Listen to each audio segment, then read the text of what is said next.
A Salt Lake City apartment block is shocked by tragedy.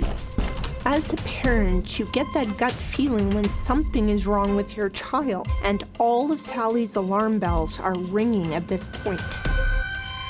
A young woman, mature beyond her years, is found murdered. The killer used a kitchen knife to force Leisha to comply. The circumstances leave the police baffled. She was doing her own thing, living her own life at such a young age, and then for her life to just be taken from her. Nobody knew who did it, and her mother had been looking for justice. Decades go by, and the case finally gets a new pair of eyes. New technology that's blowing other cold cases wide open might just be the ticket to finally bringing justice for Leisha.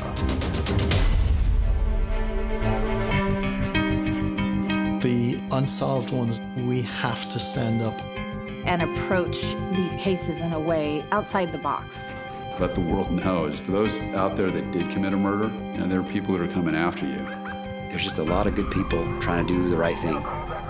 Because it's something that you have to be passionate about. Solve this, bring some peace to the family at least. Just doing my job.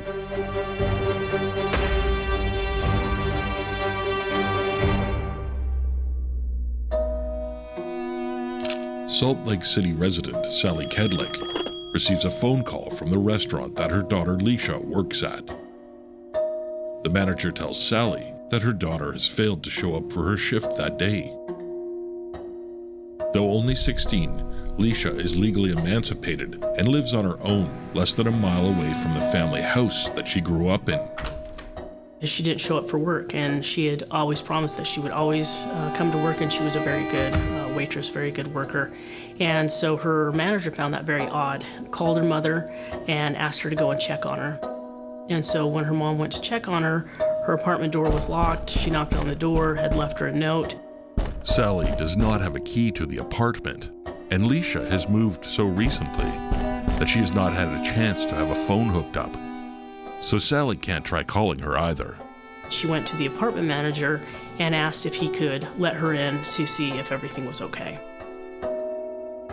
Sally is hesitant to enlist the help of the building manager, Patrick McCabe, in entering Leisha's apartment.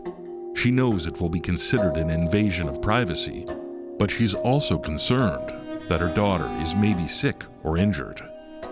Even though they no longer live together, Sally is still familiar with her daughter's habits. She's a street-smart girl who would never leave her apartment without her purse or leave the fire escape window wide open, especially on such a cold and windy day. The one last place to look is the bathroom. Sally is terrified of opening the bathroom door. As a parent, you get that gut feeling when something is wrong with your child, and all of Sally's alarm bells are ringing at this point. To respect Leisha's privacy, the building manager has been waiting in the entrance while Sally looks inside. And sadly, her poor mother finds her daughter, the love of her life, dead in the bathtub in this small apartment in the avenues of Salt Lake City. Because Leisha's phone is not hooked up yet, Sally and McCabe have to run down 2 flights of stairs to his main floor apartment to call 911. The police department got a call from the apartment manager that there was someone deceased in that apartment. Investigators from the Salt Lake City Police Department arrive soon after the initial patrol officers secure the scene. They quickly notice there is no sign of forced entry. What investigators see in the bathtub clearly disturbs them. It's even worse than what they were expecting to find. After the body is found, the investigation begins. They collect DNA at the time, but of course 1977, the technology just is not there. But they manage to collect as much evidence as they can. She was found in the tub. She was bound and gagged, and so when they initially went in there, this is something that they're looking at probably as a robbery gone bad. Every homicide investigation is important. One is never more important than another. But with kids and young adults, it hits you harder especially when you have children of your own who are the same age. You know that only by being diligent and focused will you catch the person who did it. Investigators know that the young girl they found murdered in the bathtub is Leisha. What they still don't know is how or why she died. Investigators immediately notice that the knife block in the kitchen has an empty slot, and while not absolutely certain, they believe that the knife on the bath mat belongs to the same set. The detectives are puzzled as to why the knife is there. It doesn't appear to have any blood on it, nor does there look to be any blood in the bedroom or the bathroom. They start to wonder if robbery is the motive. It is hard to tell if there is anything missing. Leisha's bedroom has been ransacked. Her dresser drawers are open with clothing pulled out and strewn all over the floor. Her purse is lying at the foot of the bed with its contents scattered. It appeared to be a robbery. There was, the drawers were pulled out, clothes were all over the place, her purse handle was ripped off. If the motive is robbery, investigators are puzzled as to why valuables like the TV and stereo are not stolen. Was the robbery interrupted by Leisha coming home? The stereo looks to be in good condition, and the TV, though small, is new. These are desirable items to steal and can be easily pawned or sold for cash or drugs. Outside on the fire escape, investigators find the window screen. They can see a light-colored blanket tied to the bottom railing, which is fairly high off the ground. She had a large window that emptied onto a fire escape on that side of the building. Detectives go outside the apartment block and into the alleyway to take a look at the fire escape. The bottom rung of the ladder is 10 to 12 feet off the ground, so while the perpetrator may have left their apartment this way, it is very doubtful that that's how they entered. Investigators are unable to find any sort of item in the alleyway that could have been used to step on and access the bottom rung of the fire escape ladder. Did he come in from the fire escape? Did he leave through the fire escape? Who knows why that blanket was out there? Was she just airing out her blanket? There's so many questions and absolutely no answers. As hard as it is to interview a grieving parent who has just found the body of their murdered child, investigators need to find out about the victim's last few hours in the hopes of tracking the killer. The family had seen Leisha 2 days prior, on the morning of December 3rd. They had picked her up to go apartment hunting and had dropped her off back at her place between 1 and 2 p.m. so she could get ready for her evening shift at work. Detectives are quickly able to determine that Leisha showed up for her Saturday evening waitressing shift and worked from 5 p.m. to 9:30 p.m. They speak to Lorraine, a friend of Leisha's who lives next door to her. At 10 p.m. the night before, she had knocked on Leisha's door to borrow some laundry soap. Leisha was in her bathrobe, getting ready for bed, and everything seemed fine. Detectives believe that Lorraine is the last person to see Leisha alive, in addition to the killer.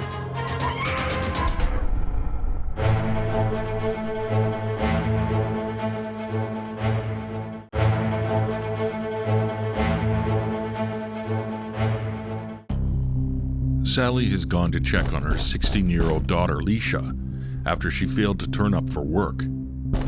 Leisha was supposed to work as a waitress at Lamb's restaurant, and her manager called her mom because she didn't show up for work.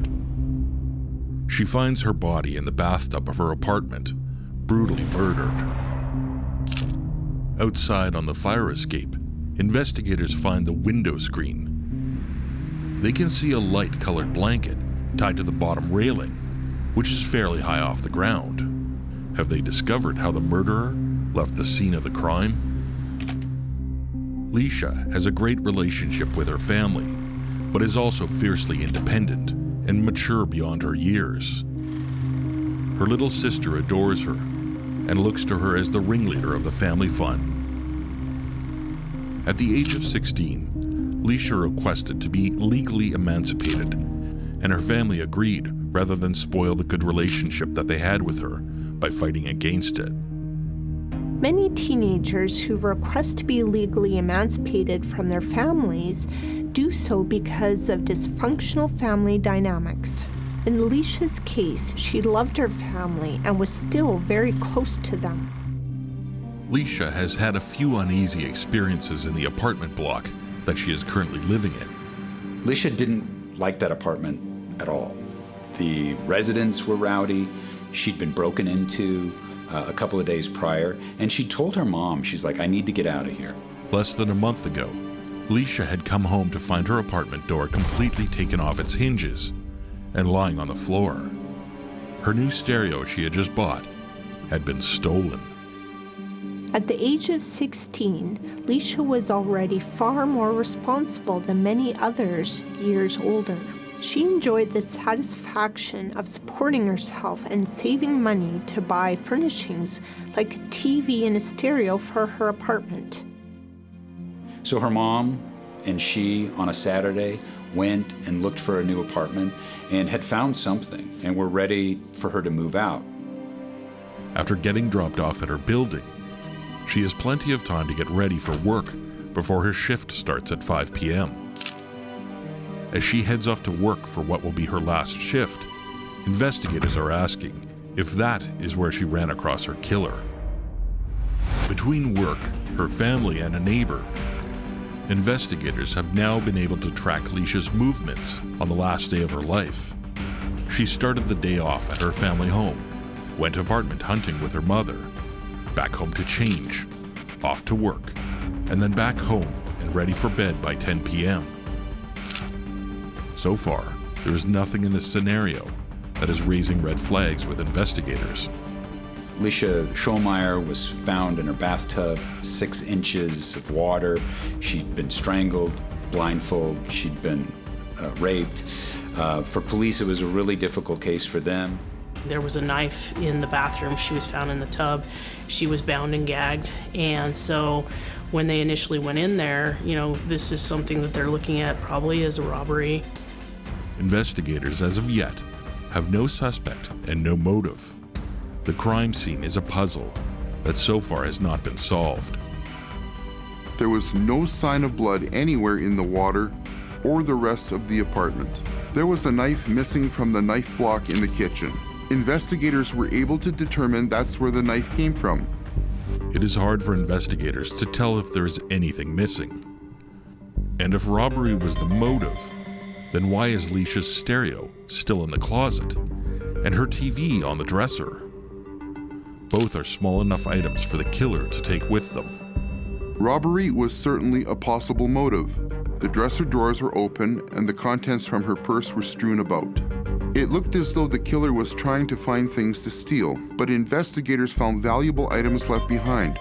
This made them question whether it was really a robbery, unless the killer was only looking for money and small items like jewelry. The building manager tells investigators that he was coming home very early in the morning from a party on December 4th and saw a suspicious-looking man in the hallway, one that was not a resident and who he didn't recognize. Investigators immediately try to interview as many residents as possible in order to find out if anyone else has any information on the suspicious man that the building manager saw in the hallway. One resident, Lonnie, who lives directly below Leisha's apartment, says he did not hear or see anything suspicious. He doesn't know her well and only recognizes Leisha from seeing her occasionally enter and exit the building. So far, the manager, Patrick McCabe, is the only resident to notice the suspicious man in the hallway. Investigators are still trying to determine if the fire escape was used to enter or exit the scene, or if the window screen was pulled off and a blanket tied to the bottom is a red herring. The front door was locked when Leisha's mother arrived at the apartment. She had to get the building manager to use his passkey to let her in. There was no sign of forced entry. That tells investigators that either Leisha let her killer in or they got in and out through another way. She had a large window that emptied onto a fire escape on that side of the building. Did he come in from the fire escape? Did he leave through the fire escape? There's so many questions and absolutely no answers. I just didn't see anybody coming up that way, because you would have had to have jumped so high to get up to the first rung of the ladder to get to that point. Investigators now believe that Leisha must have opened her door to the killer, and afterwards they left the crime scene via the fire escape. Leisha is already in bed for the night when she hears a knock on the door.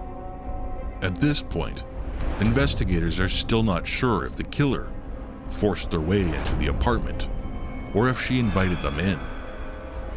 It makes sense that the killer used the kitchen knife to force Leisha to comply. The killer bound her hands and feet, then ripped up her halter top to use as a blindfold and a gag. Investigators study the bindings, and especially the knots, used to tie them into place. They also focus on the fact that all the items, like the halter tops used in the crime, belonged to Leisha. One more important clue they focus on: there is a high probability that Leisha knew her killer, as her eyes were covered with a blindfold.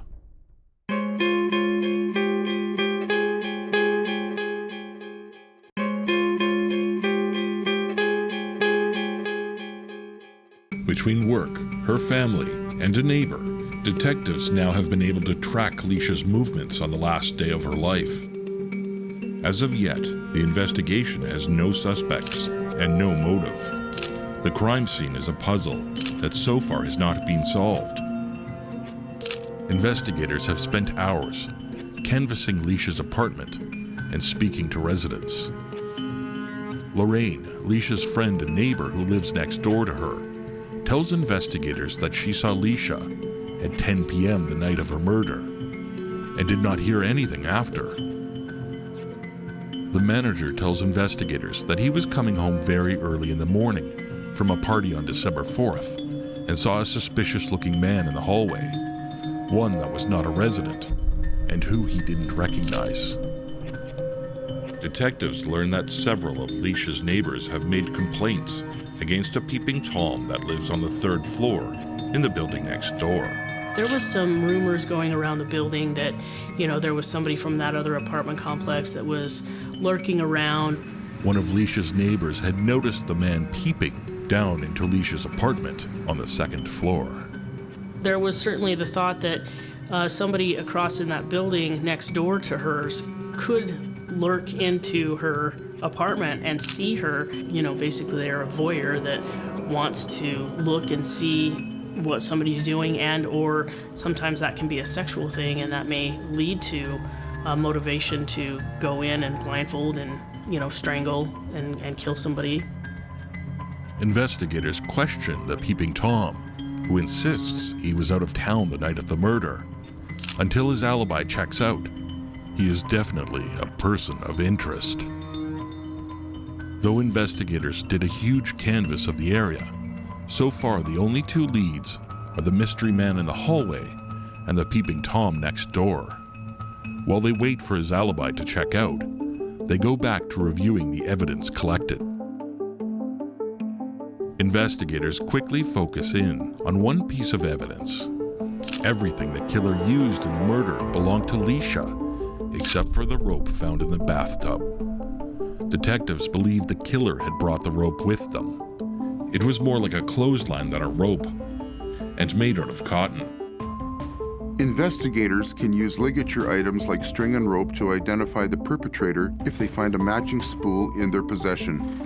Forensics can match up pieces of rope, cut or torn from larger segments, and show it's unique to what the killer used. Detectives hope that by finding the store where the rope came from, they can trace the purchase back to the killer and find the rest of the spool of the rope in their possession. After calling around, investigators find out that a small market just up the street from Leisha's apartment carries the same rope. As detectives are questioning the store clerk, A young man listening nearby intrudes in on their conversation. To add to their growing interest, he tells them that he had recently bought the same kind of rope, which immediately raises their suspicions. There was a guy that kind of inserted himself in saying, hey, I bought some rope like that, I have rope like that. There's those who try to insert themselves into a crime scene for their own voyeuristic tendencies. Also the attention seekers who make themselves known to either the victims' families or law enforcement. Investigators receive the news that the alibi for the Peeping Tom checks out. He couldn't have murdered Leisha. They are hoping that the young man who approached them in the store might be the one. Upon learning that the store customer who had bought the rope is on parole, they put a call into the boarding house where the man is living. Not only has the alibi for the Peeping Tom checked out, but so has the one for the customer who bought the rope at the local store. The boarding house where the parolee is staying has a carefully monitored night curfew. The staff there have just confirmed his alibi. Striking out once again, they know that the window to catch Leisha's killer in a timely fashion is closing fast. A case is always the freshest during the first 48 hours. That's when you have the best chance of tracking down the killer. The hours directly after a homicide are extremely crucial because, evidence is lost, evidence can be moved. You just never know what's being messed up and not preserved in the way that it's supposed to. It is a well-known adage that after 48 hours are up, the chances of catching the perpetrator drastically decline.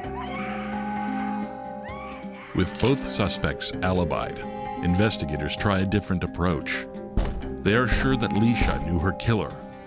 The murder looks to be committed by someone who had specifically targeted her and knew that even as young as she was, she lived alone. Detectives will look for someone who would be aware of the victim's patterns. What time do they go to work or school every day?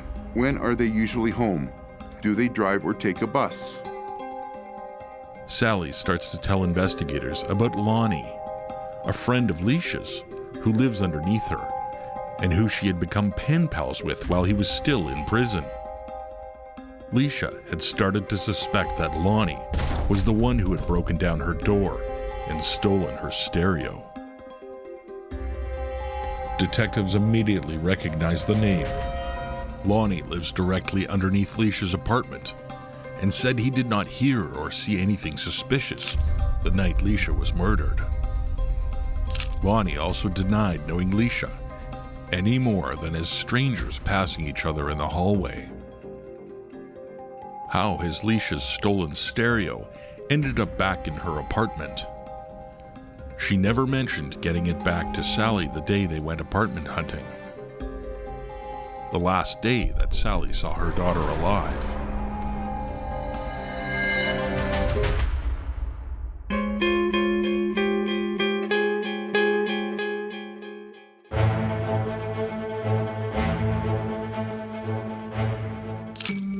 With both suspects alibied, investigators try a different approach.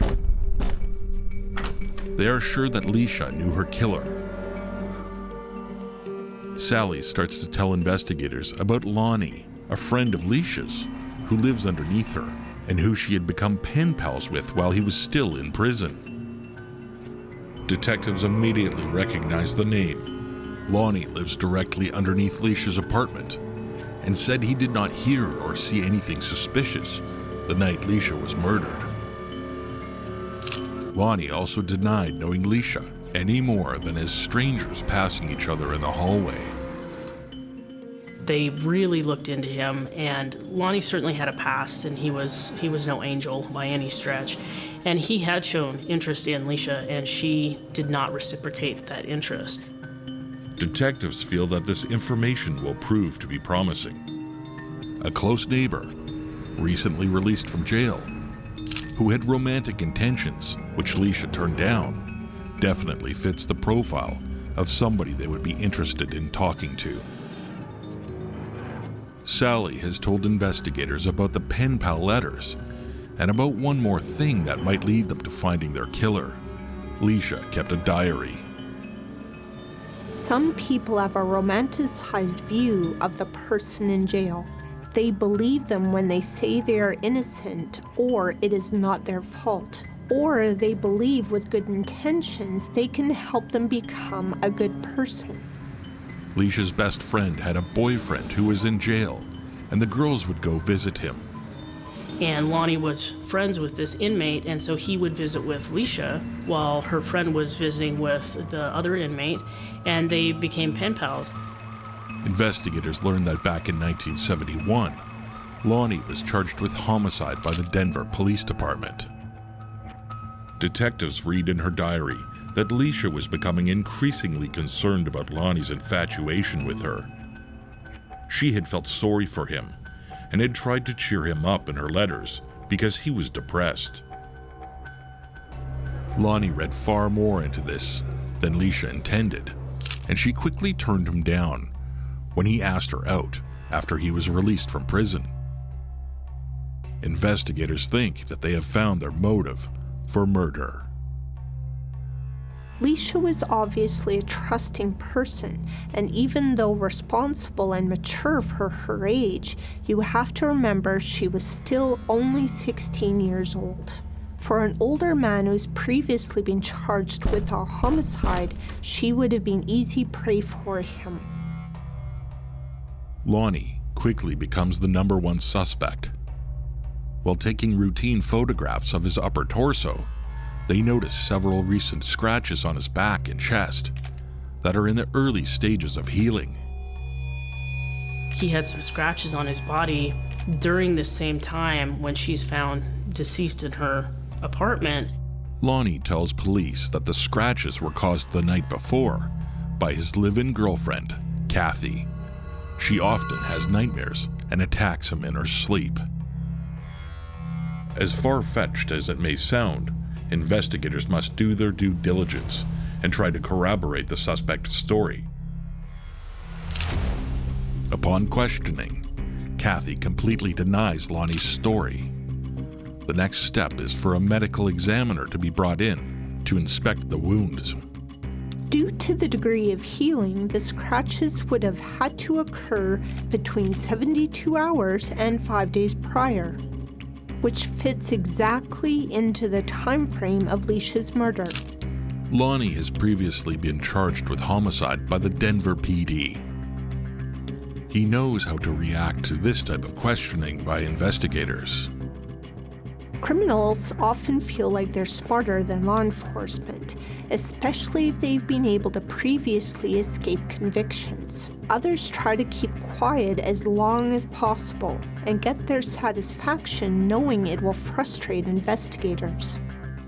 Lonnie still continues to deny having any sort of relationship with Leisha. He will only admit to seeing her occasionally in the hallway. Investigators are going to try a new tactic with Lonnie, one they are confident will make him change his tune. Police back in the 70s and 80s used fairly basic psychological techniques, like the time-honored good cop, bad cop routine in which one detective browbeats the suspect and the other pretends to be looking out for him.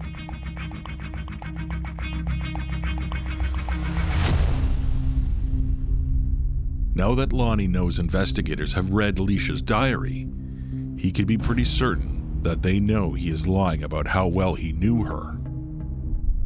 Lonnie is now changing his story about his relationship with Leisha. Yes, he met her while in prison. They became pen pals.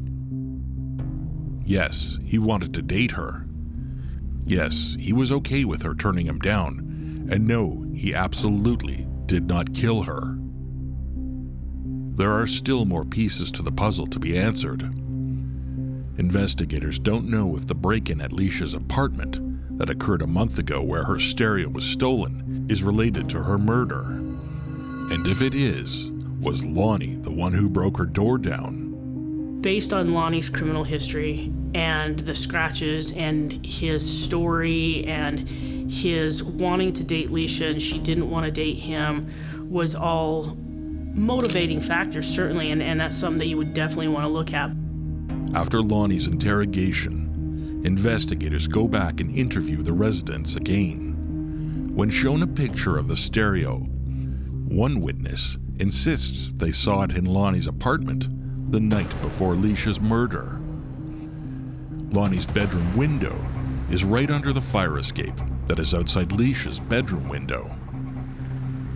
It would be easy for Lonnie to climb out of Leisha's window, jump down off the fire escape ladder, climb back through his window, and crawl back into bed with Kathy, never even knowing he left. They have a new theory. Lonnie has previously stolen Leisha's stereo and lures her into opening her door by telling her he found it. He is angry at her rejections and either uses it as an opportunity to attack her, or he expects gratitude in the way of a romantic gesture. When this doesn't happen, he gets angry, loses control, and kills her.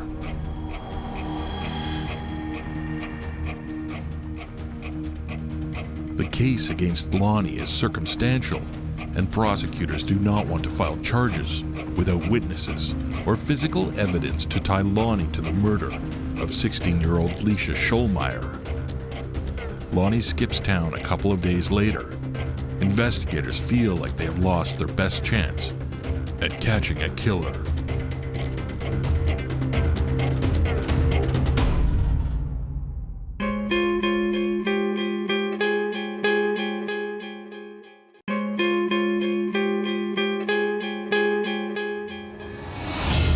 After 16-year-old Leisha Schollmeyer is killed, her neighbor Lonnie quickly becomes the #1 suspect. A close neighbor, recently released from jail, who had romantic intentions, which Leisha turned down, definitely fits the profile of somebody they would be interested in talking to. While taking routine photographs of his upper torso, they notice several recent scratches on his back and chest. These could be defensive wounds caused by Leisha fighting back. The case against Lonnie is circumstantial, and prosecutors do not want to file charges without witnesses or physical evidence to tie Lonnie to the murder. Over the past 36 years, the case of Sharon Leisha Schollmeyer has been reopened several times with no luck. You want a sense of peace for them. You want to get justice for them. It's something that you have to be passionate about. If you aren't passionate about it, you're not going to put your heart and soul into solving it. Lonnie skipped town soon after he was questioned and was never heard of or seen again. Investigators repeatedly end up at a dead end. The case went cold. Leisha's mother, Sally, has been forced to face the idea that her daughter's killer might never be caught. Sally has always thought that Lonnie is the one responsible and has developed a belief that has helped sustain her over the years. She has no control over whether he ends up getting punished or not.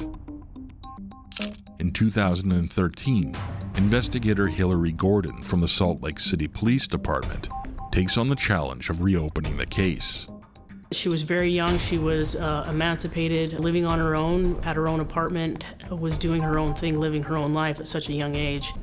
And then for her life to just be taken from her, and never in almost 40 years had there been any closure or conclusion. I just thought that there had to be a way to solve it. She is determined to come at the case without the preconceived notion that Lonnie is the killer. She starts from scratch and goes through every single note and interview.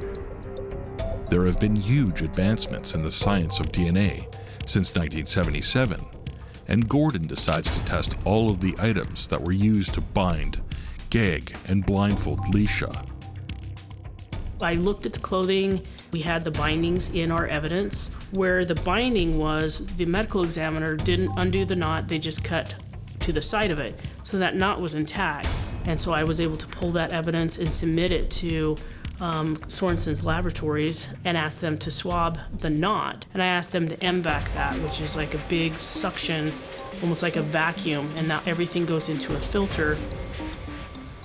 And then they test that filter for DNA. If there is going to be DNA left anywhere, it will be on the halter tops or the rope at the point where they were tied. They were prime candidates for being able to untie those and then use the more aggressive MVAC collection method. There's always concern when cases especially are that old, because back in 1977, DNA wasn't even on the scene. They literally preserved the evidence, and it was able to, 39 years later, be collected by the MVAC. After almost 40 years, there is finally a break in the case. The results are back, and male DNA has been found in the knots of the rope used to bind Leisha's hands. They have been able to compare it to a sample of Lonnie's DNA and finally feel they have concrete proof that he is the killer. And there's a major contributor, which was a male, and then there's a minor contributor, which was Leisha. Of course, she's going to be on it. Unbelievably, the last thing investigators could imagine has happened. The male DNA is not a match to Lonnie. He is not the killer. He was a perfect candidate to look at. I mean, without a doubt. I can see why every single person would focus in on him. It would seem logical, but he just was not that person in this case. For almost 40 years, it has been believed that Lonnie, who lived in the apartment under Leisha, was her killer. The only thing left investigators can do is submit the unknown male DNA profile into the national database, CODIS. Once again, it becomes a waiting game. This time, waiting for a match. People are used to watching these TV shows where the suspect is swabbed, or an item that has the killer's DNA on it is run through the computer and a match is made immediately. It can take months for forensics to process an item, especially in cold cases. You're only going to get a match if that person's DNA is already in the system. 3 years later, there is a hit on CODIS. Finally, after all this time, Leisha's killer will be identified. And so they notified me through a letter, and I opened it, and all of my colleagues were there, and I was jumping up and down. I was so excited. This DNA came back to Patrick McCabe. Patrick McCabe had left Salt Lake City for Florida years ago and worked on a horse ranch. Patrick McCabe was in the database because he had a felony conviction for a sex offense against a minor. And so he was a registered sex offender in Florida. It was very easy to put that DNA in there and got an immediate hit because he was in the system. Investigator Cordon Parks flies down to Florida and with local law enforcement, knocks on his front door. He wasn't surprised when Cordon knocked on the door. You know, hey, we're from Salt Lake City Police Department. We want to talk to you about a cold case homicide. No reaction. They asked him to come down to the station. He was like, okay. Patrick McCabe denies ever being inside of Leisha's apartment. He is adamant that he has never touched any of her clothing and that he never had any type of relationship with her. He insists there is no way any of his DNA would ever be found in Leisha's apartment. Even after he is told his DNA is on the items used to bind and gag Leisha, he continues with his denials. But it was a couple weeks later that Patrick McCabe showed back up at the sheriff's office and wanted to confess to killing Leisha. He just told everybody in the sheriff's department that was in the interview room that he did it. I think he knew he was caught at that point with the technology advancements in DNA. And I think that he had just kind of decided that the jig is up. I may as well confess to it because this is what they already know. They're not here talking to me because they don't know. They know. Patrick McCabe tells investigators that he had been out partying most of the night. He came home, laid down on his couch, and started thinking about Leisha. She was young, attractive, and lived alone. He decides to use his master key to enter her apartment. He impulsively goes there. He rapes her, and when he was there, he realized she's gonna know who I am. Because even with the blindfold on, she's gonna know who he is, and he didn't want to get caught.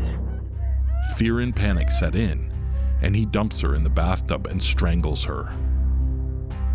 Then he fills it with water to wash away any traces of him on her body. He murders her by strangulation and then leaves the apartment. I don't know if he was looking for anything in particular or just staged it to be a robbery type of scenario, but he certainly wanted to cover his tracks. The most egregious thing is allowing her mom to go in and find her, knowing that she was going to be the one to find her when he let her into the apartment. Patrick McCabe is charged with first-degree murder and sent back to Salt Lake City to await trial.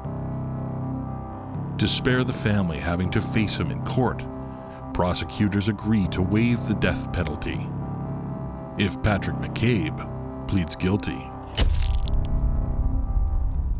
Over the years, Sally would watch true crime shows in the hopes that she would see new techniques being used to solve crimes, and hope that one of them would be used to crack her daughter's case one day.